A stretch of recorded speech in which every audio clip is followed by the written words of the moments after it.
స్వామీజీ ప్రతి నెల పౌర్ణమికి మన ఇంట్లో పూజ చేస్తారు. ఇప్పుడు ఎందుకు వచ్చారు? మన ఇంట్లో దయ్యం ఉందని తెలిసింది కదా, అందుకే దాన్ని వెళ్ళగొట్టడానికి వచ్చారు.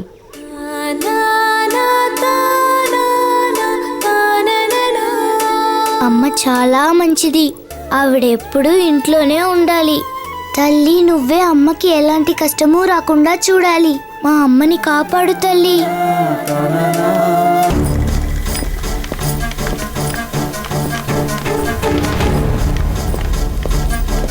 రండి స్వామి, రండి. సమస్య ఏమీ లేదు కదా స్వామి, ఇక్కడ ఏవేవో జరుగుతున్నాయి. నాకు చాలా భయంగా ఉంది. మీరే మమ్మల్ని కాపాడాలి. వెంటనే ఏమీ చేయలేం. ముందుగా దెయ్యం దాని ఆక్రోశం ఎందుకో తెలుసుకోవాలి.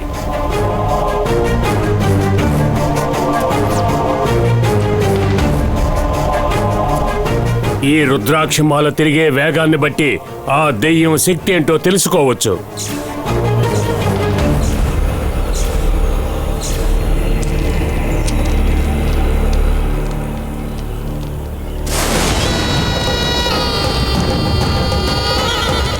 ఏమిటి స్వామి ఇది?